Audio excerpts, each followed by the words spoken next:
agradecido al profesor y amigo Nelson Torro Alves por convidarme a dar esta palestra en la Universidad de Paraíba, en Joao Pessoa. El tema del que me voy a ocupar se titula Estados alterados de conciencia. Aquí vamos a tratar con los estados de conciencia normal o de vigilia alterados y alteraciones. Los estados alterados de conciencia son situaciones clínicas, por ejemplo el coma, el estado vegetativo, en las que las personas con daño cerebral severo no están conscientes y parece que nada de lo que ocurre a su alrededor logra activar su cerebro y que reacciona ante los estímulos. El estado de conciencia es normalmente controlado por diferentes núcleos del cerebro. Estos sistemas mantienen a una persona alerta y consciente de sí misma y de su ambiente. El daño cerebral adquirido es una lesión repentina en el cerebro y se caracteriza por su aparición brusca y por el conjunto variado de secuelas que presenta según el área del cerebro lesionada y la gravedad del daño. Estas secuelas provocan anomalías en la percepción y en la comunicación, así como alteraciones físicas, cognitivas y emocionales.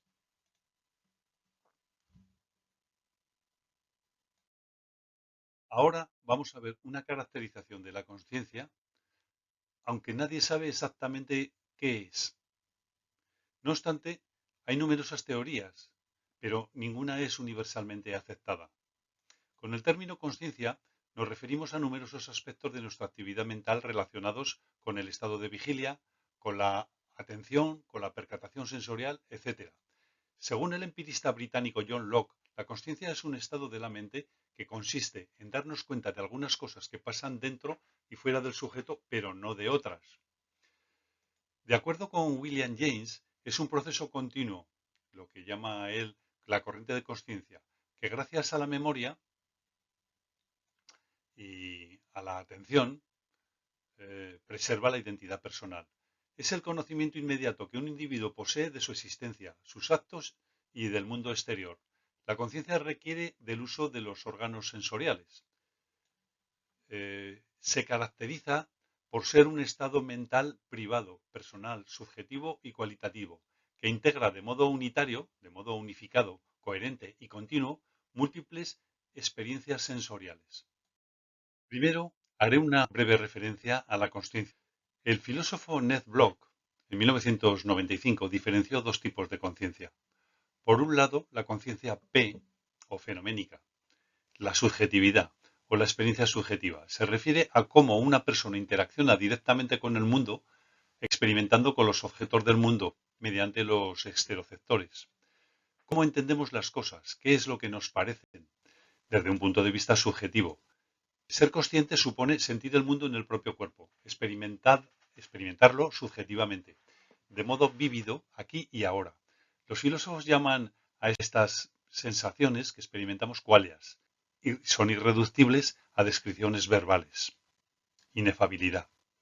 Por otro lado, Nick Block diferenció la conciencia abstracta, conciencia A, también llamada conciencia cognitiva.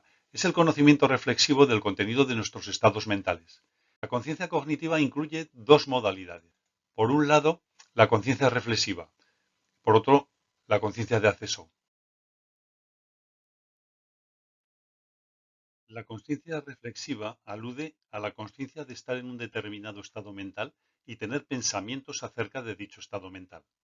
Mientras que la conciencia de acceso es aquel estado mental en el que podemos tener control racional de la acción o del habla, del lenguaje. Por tanto, permite acceder a otros contenidos de la conciencia almacenados en memoria. La noción de consciencia encierra una cierta sobrecarga de significados. Así, en la literatura científica podemos distinguir conceptualmente diversos tipos de conciencia, además de los ya propuestos por Ned Block. Vamos a referirnos a estos términos con el fin de clarificarlos. Así, hay unas pocas especies que han desarrollado autoconciencia, esto es, tener conciencia de ser un ente consciente o ser consciente de que se es consciente. Por tanto, se trata de un nivel de conciencia más elevado que los anteriores. También se habla de metaconsciencia. Se refiere a pensar y hablar de lo que uno sabe. expresar algún conocimiento sobre la consciencia, como lo que estoy haciendo yo ahora. Solo los seres humanos tienen este tipo de conciencia. Finalmente, se habla de la conciencia moral o juicio moral. Aquí se refiere al discernimiento entre lo que se considera el bien y el mal.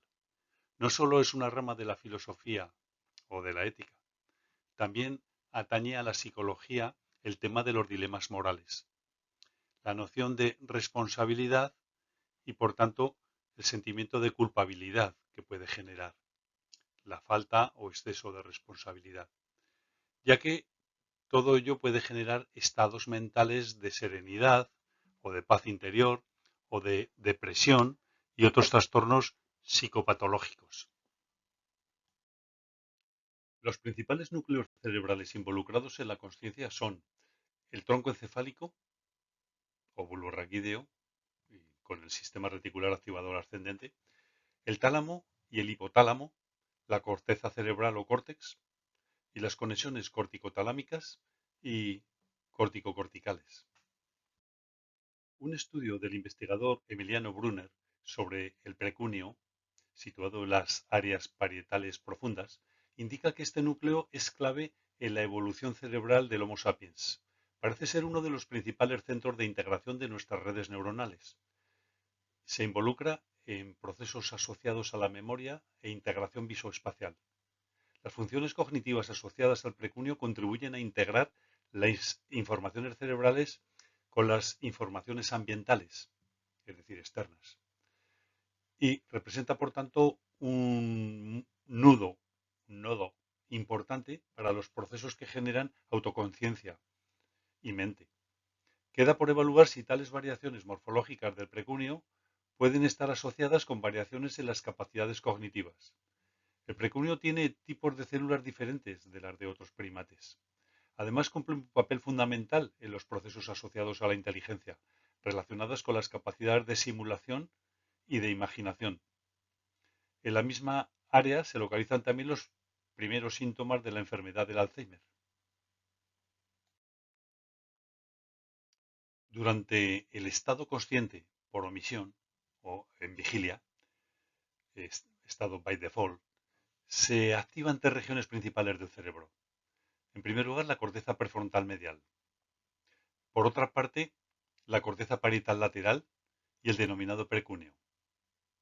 Se tratan de áreas asociativas del córtex que no están involucradas directamente en el procesamiento sensorial. Estas tres regiones del cerebro manifiestan múltiples interconexiones mutuas. En el momento actual, sabemos que existen en el sistema nervioso central zonas altamente interconectadas. Estas son denominadas zonas de convergencia y han sido señaladas como sede de la localización neural específica de la conciencia.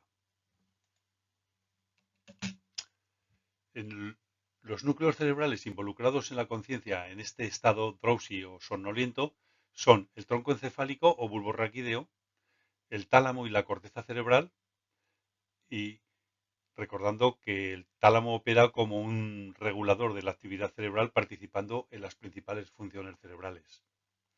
Por otra parte, las conexiones corticotalámicas, que forman bucles de enlaces anterógrados y retrógrados, creando circuitos recurrentes. La inactividad de estos circuitos cerebrales produce coma, estado de coma. Suele establecerse una distinción conceptual sobre la conciencia. El estado de conciencia vigil es aquel que se encuentran activas las funciones neurocognitivas superiores. El estado de conciencia determina la percepción y el conocimiento del mundo psíquico individual y del mundo que nos rodea.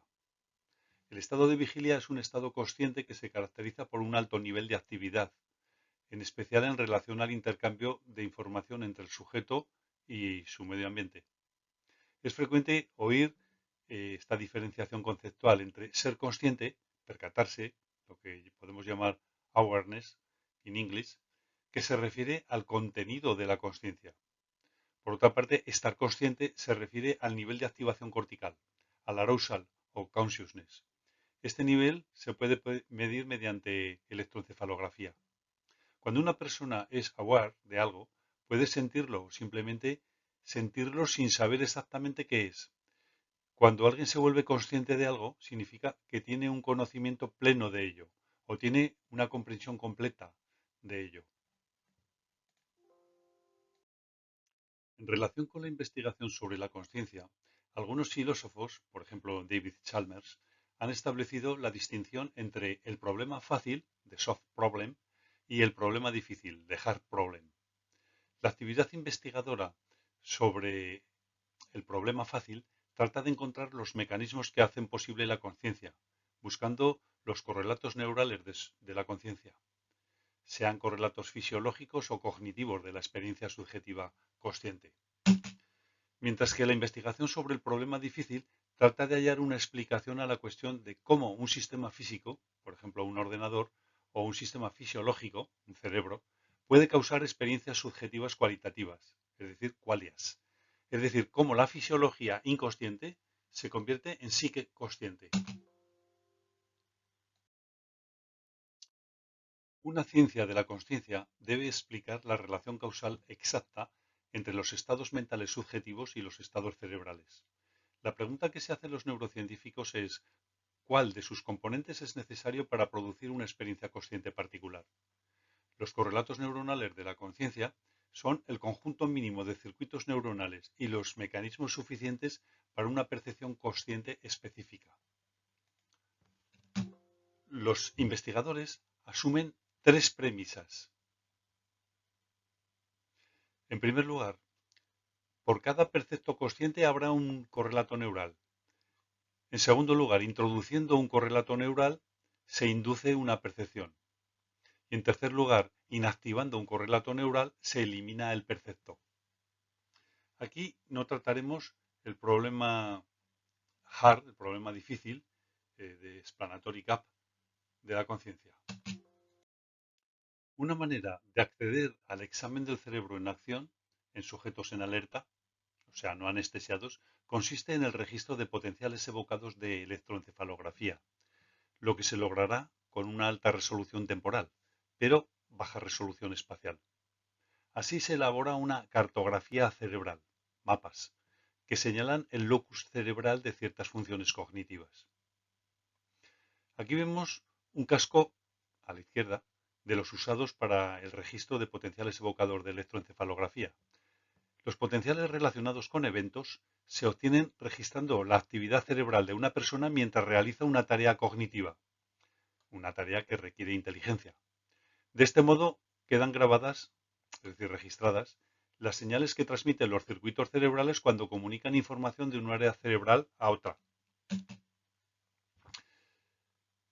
Algunos neurocientíficos de orientación biofisiologista, por ejemplo, Antonio Damasio, Gerald Edelman, Michael Gazzaniga, sostienen que necesariamente debe existir una correlación de causalidad entre la estructura del cerebro, sus mecanismos y su función, que es el procesamiento de información, con el fin de gestionar la vida y adaptarse al entorno para sobrevivir.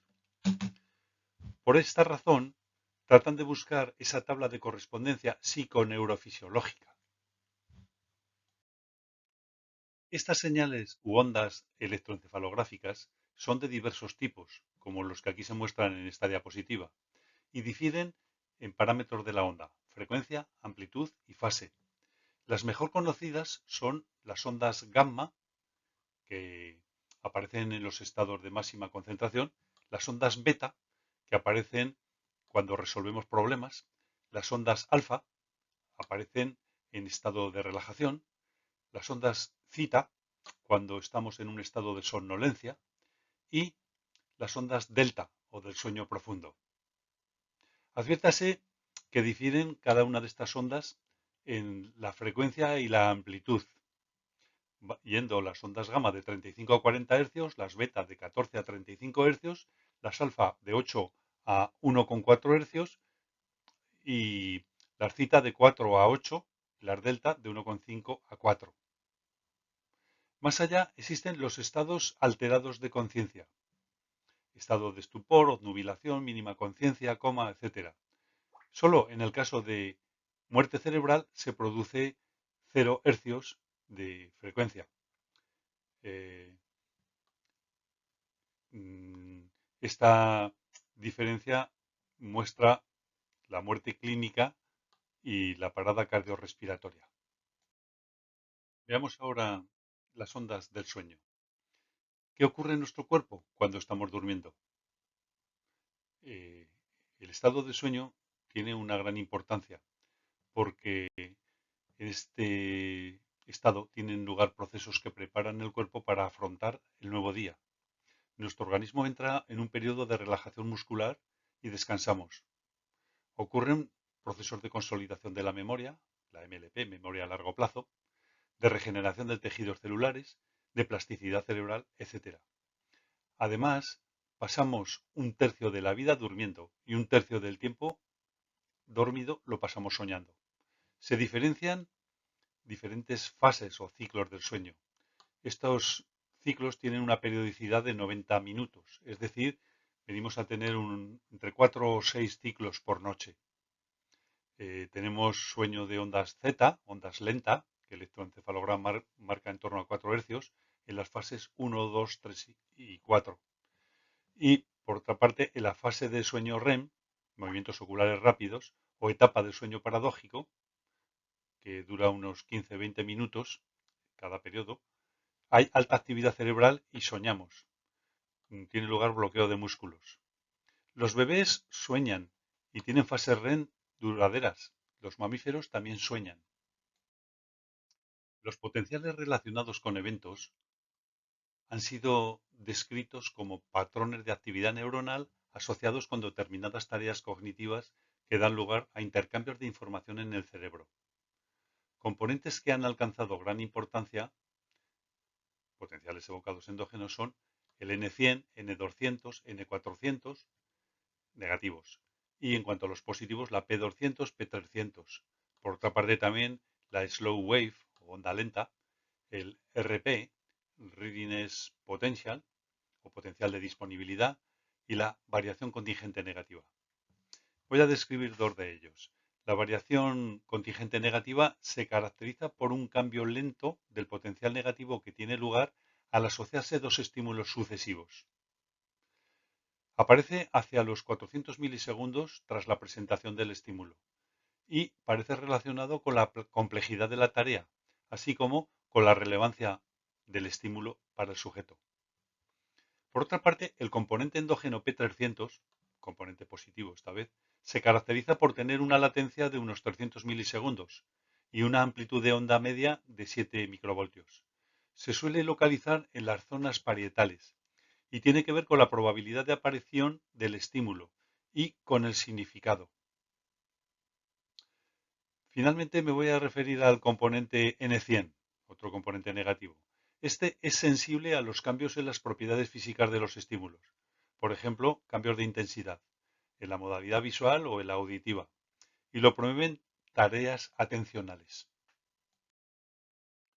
Otras técnicas de neuroimagen que utiliza la investigación científica de la conciencia son las técnicas de neuroimagen. Estas se dividen en técnicas estructurales, como la tomografía axial computerizada, o TAC, y la resonancia magnética nuclear, RMN.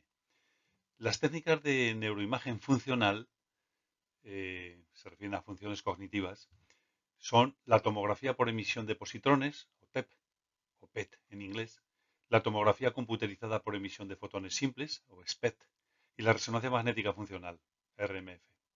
Estas técnicas no son invasivas y permiten evaluar los procesos del cerebro en acción, en funcionamiento. Su principal aportación es haber mejorado los criterios diagnósticos de muchas enfermedades encefálicas. Aquí, en esta diapositiva, se muestra un tubo de resonancia magnética. La persona está rodeada por un campo magnético. Se emiten pulsos que reaccionan con los elementos magnéticos dentro del cuerpo, transmitiéndose una débil señal de radiofrecuencia. Esta señal informa, por ejemplo, sobre las regiones cerebrales donde se consume más oxígeno o glucosa. Después, un ordenador procesa esta señal ofreciendo una imagen, un heat map, que puede visualizarse en la pantalla y que señala las regiones cerebrales activas durante la tarea. En esta otra diapositiva se muestran varios heat maps, mapas térmicos, de actividad cerebral que revelan las regiones con mayor consumo de glucosa en sangre del metabolismo cerebral. Esto correlaciona con la mayor o menor grado de involucración de estas áreas cerebrales en la tarea cognitiva que se le ofrece, que se le presenta al sujeto. En esta otra diapositiva muestro 4 imágenes de resonancia magnética funcional. Arriba a la izquierda, una imagen en estado consciente, el sujeto, estado de alerta o en vigilia, es decir, la normalidad. Arriba a la derecha, estado vegetativo, cuando hay baja actividad cortical. Abajo a la izquierda, estado de síndrome de cautiverio, que enseguida veremos, o síndrome de encierro. Hay una alta actividad cortical, como vemos. Y abajo a la derecha, el estado de conciencia mínima. Aquí hay escasa actividad cortical. Podemos observar que este mapa térmico indica, según la escala de color que vemos a la derecha, el nivel de actividad cerebral, siendo la longitud de onda corta, es decir, los tonos violeta o azules, de nivel menor. Y avanzando hacia la longitud de onda media, el verde y el amarillo aumenta la actividad neuronal, mientras que la máxima actividad se da cuando el color es anaranjado o rojo. La pérdida de conciencia parece estar específicamente asociada a una actividad reducida en las regiones prefrontal y parietal bilaterales, así como las áreas del núcleo cingulado y del precúneo. La técnica de escáner mediante resonancia magnética funcional permite registrar la actividad cerebral cuando el sujeto realiza tareas cognitivas o recibe estimulación sensorial. Se le presenta algún estímulo. Así se forman neuroimágenes. En el caso de muerte cerebral, como vemos en la imagen de arriba a la izquierda, no hay ninguna actividad cerebral.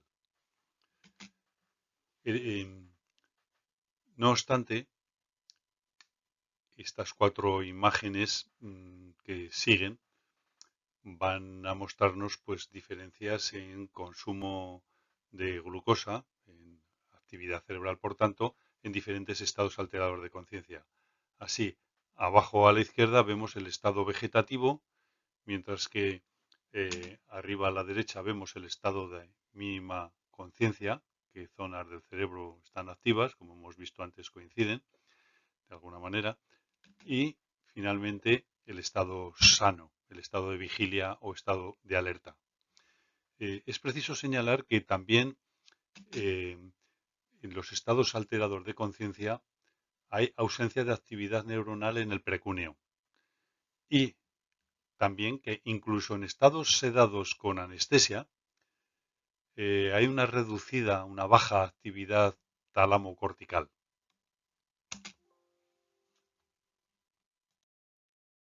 Mediante este diagrama de flujo se representan los diversos estados de conciencia que pueden ocurrir tras un daño cerebral severo. Las flechas indican cómo puede evolucionar el paciente. A continuación, estableceré una breve distinción entre los diferentes tipos de desórdenes neurológicos de la conciencia: el coma, la muerte cerebral, el estado vegetativo, estado de mínima conciencia y síndrome de cautiverio. Naturalmente, la recuperación de la conciencia, estado de vigilia o alerta, será el estado final de recuperación. Veamos con algún detalle estos estados en las diapositivas que siguen. El coma, que vemos aquí en la imagen, proviene del término del griego significando sueño profundo. Ocurre tras un daño cerebral grave.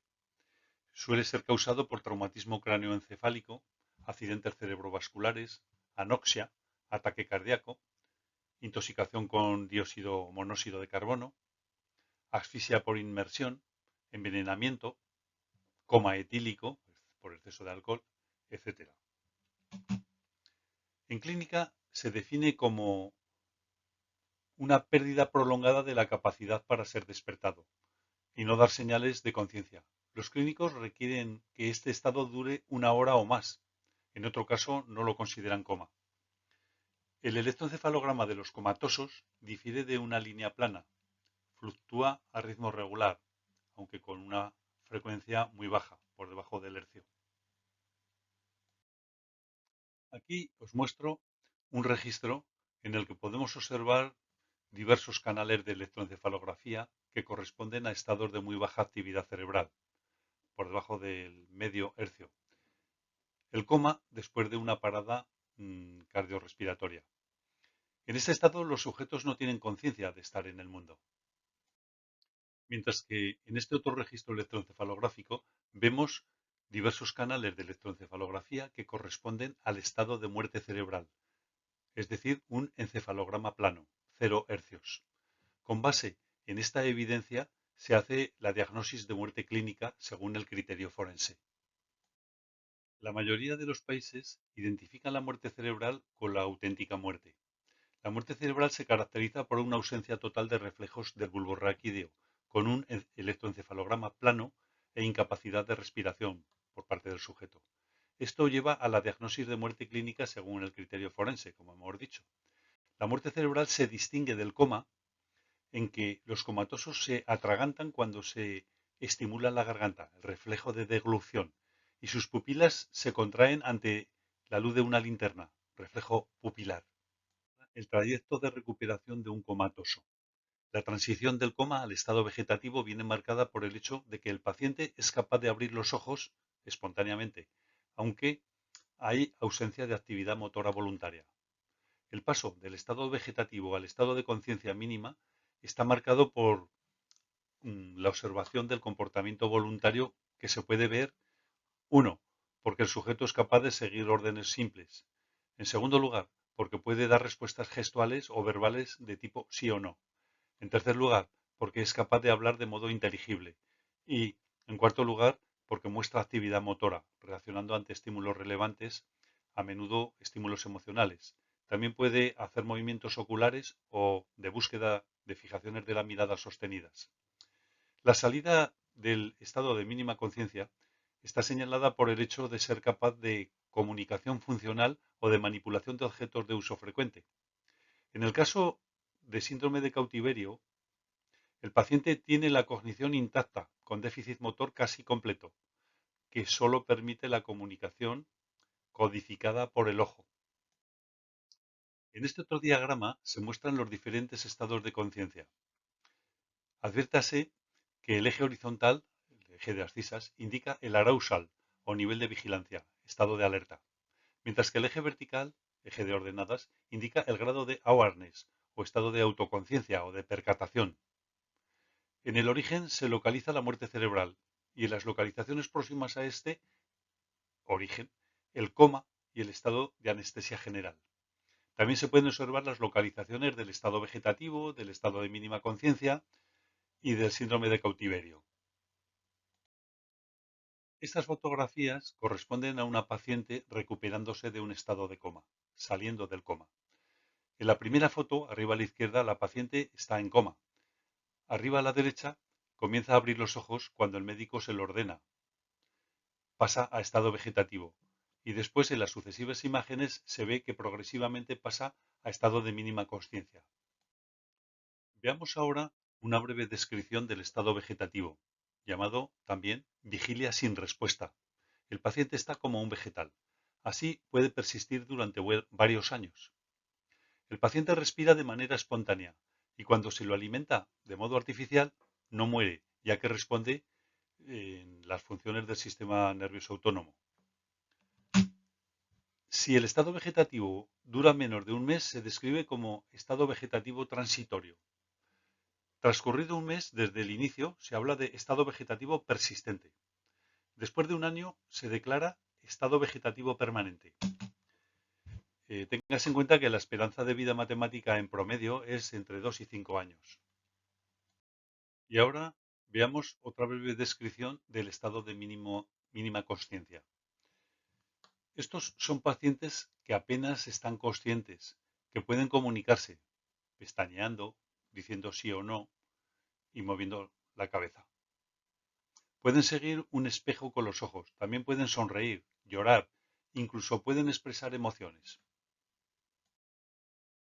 Finalmente, haré una breve referencia al síndrome de cautiverio, o síndrome de encierro, también llamado. Puede sobrevenir tras una lesión en la protuberancia del tronco cerebral del paciente que desconecta la corteza de la médula espinal. Aquí, la corteza y el tálamo permanecen intactos, sin lesión, lo que deja sana la conciencia. El paciente se despierta de un coma para encontrarse preso en un cuerpo paralizado, incapaz de moverse o de hablar. Se hizo famoso el caso de Jean-Dominique Bauby, editor de la revista francesa de moda titulada Elle. Cuando tenía 43 años, en 1997, un accidente cerebrovascular, un ictus, le dejó en coma 20 días. Despertó, pero la conexión entre el cerebro y la médula espinal estaba cortada. Este ictus permitió descubrir de modo dramático que la conexión entre el cerebro y la médula es un componente esencial de la consciencia. Jean-Dominique Bauby se despertó en un hospital estando completamente paralizado, a excepción de un ojo y parte de su cabeza. Sobrevivió durante 15 meses, lo suficiente para idear, memorizar, dictar y publicar un libro completo que es un tratado sobre el síndrome de cautiverio. El libro se volvió de inmediato un éxito de superventas. Lo tituló La escafandra y la mariposa. Fue publicado en 1997 y es un testimonio vivo de la vida interna que un paciente con síndrome de cautiverio experimentó. Prisionero en un cuerpo que no se podía mover, Bauby dictó su libro de uno en uno todos los caracteres, pestañeando, parpadeando, con el ojo izquierdo, mientras que un asistente, un colaborador, recitaba las letras del abecedario. Más de 200.000 parpadeos cuentan la historia de una mente brillante que fue destrozada por un accidente cerebrovascular. Una neumonía puso fin a su vida apenas 3 días después de que el libro fue publicado. De modo sobrio y a veces cómico, el exdirector de la revista, Elle, Jean-Dominique Bauby, describe su odisea diaria llena de frustración, aislamiento, incomunicación y en ocasiones de desesperación. Decía que estaba prisionero dentro de un cuerpo inmóvil, que él describía como estar dentro de una escafandra. Aquí muestro la portada del libro La escafandra y la mariposa, donde el autor, Jean-Dominique Bauby, describió el síndrome de cautiverio, que como hemos dicho fue un gran éxito de ventas. Es así titulado, porque el paciente se despierta de un coma para encontrarse preso en un cuerpo paralizado, incapaz de moverse y de comunicarse, excepto por el ligero parpadeo del ojo. Ahora voy a hacer referencia a otros estados incompletos de vigilia. Estos son grados disminuidos de la conciencia en estado de vigilia. Los principales son el estado de letargia, estado de obnubilación, estupor, estado crepuscular y estado de confusión. El estado de letargia consiste en un estado incompleto de vigilia. El paciente está desorientado y somnoliento, pero se mantiene despierto. Sin embargo, en el estado de obnubilación, el paciente se encuentra en un estado de depresión completa de la vigilia, del que puede ser despertado con estímulos leves. Se advierte una baja atención por parte del sujeto. En el estado de estupor, el paciente se encuentra en estado de depresión completa de la alerta, pero el paciente puede ser despertado solo con estímulos muy intensos, estímulos que generalmente son bastante dolorosos. En el estado crepuscular es un trastorno temporal de la conciencia que se manifiesta como un estrechamiento de la conciencia que está gravemente alterada. Suele ir acompañada de movimientos involuntarios o impulsivos y el sujeto rara vez recuerda lo que ha ocurrido, tiene amnesia, mientras experimenta este estado. Finalmente, en el estado de confusión, así llamado porque aparece una fuerte confusión mental, el sujeto muestra insensibilidad y desorientación espacial y temporal. También lentitud en los reflejos, fatiga o bastante dificultad de concentración. Incluso puede tener alucinaciones. Con el fin de obtener un diagnóstico mejor, más preciso, en los pacientes en estado de consciencia residual, el italiano Giuseppe Giacchino, en 1991, creó The Coma Recovery Scale, la escala de recuperación del coma. Se trata de un test con ítems que se aplican en forma controlada a los pacientes. En los diversos ítems el neurólogo evalúa funciones simples tales como reconocer y manipular objetos, orientar la mirada espontánea en una dirección particular, responder a órdenes verbales y reaccionar a un ruido inesperado, por ejemplo. Aquí muestro algunos ítems de la escala de recuperación de coma creada en 1991 por Josep Giacchino, que hemos dicho, y que fue revisada posteriormente en el 2004. Esta escala actual distingue estado vegetativo del estado de conciencia mínima y consta de diversos ítems que se agrupan en 6 subescalas, los cuales incluyen funciones auditivas, visuales, motoras, verbales motoras, de comunicación y de arousal. Bien, para concluir, ¿qué revelan las neuroimágenes cerebrales sobre la conciencia? Las técnicas de imagen cerebral causaron una revolución en la investigación sobre la conciencia. Revelaron cómo se desarrolla la actividad cerebral a medida que cierta información accede a algunos núcleos cerebrales y cómo esta actividad es diferente durante el procesamiento inconsciente comparado con el consciente. La comparación de estos datos, consciente e inconsciente, revela lo que se llama marca o sello de la consciencia, un marcador neural confiable de que el estímulo fue percibido de manera consciente y significativamente. Siguiendo a Stanislaw Dehaene, voy a describir 4 de esos marcadores cerebrales. Momento 1 o estadio 1. Si se presenta un estímulo de intensidad supraumbral al sujeto. Bien, ese estímulo llega a un área sensorial primaria, por ejemplo, si es visual al área V1, y se inicia una ignición, es decir, una propagación del impulso bioeléctrico que se transmite hasta circuitos de regiones parietal y prefrontal y que pueden ser registrados por un electroencefalograma. La diapositiva muestra la actividad hemodinámica según un paradigma basado en el informe del sujeto, donde la experiencia de ver un rostro humano u otros tipos de estímulos contrasta, se diferencia con la de no ver dicho rostro porque se ha presentado durante un tiempo tan breve que no ha llegado a ser consciente el sujeto, como resultado de añadir ruido a la imagen o bien por la débil intensidad de la imagen. En cualquier caso, la diferencia entre la imagen de ser consciente y la de no ser consciente determina el contraste entre ambos estados mentales. En esta tarea, el participante presiona un botón para informar si ve el rostro o no lo ve, o otro botón diferente para indicar que no lo ve.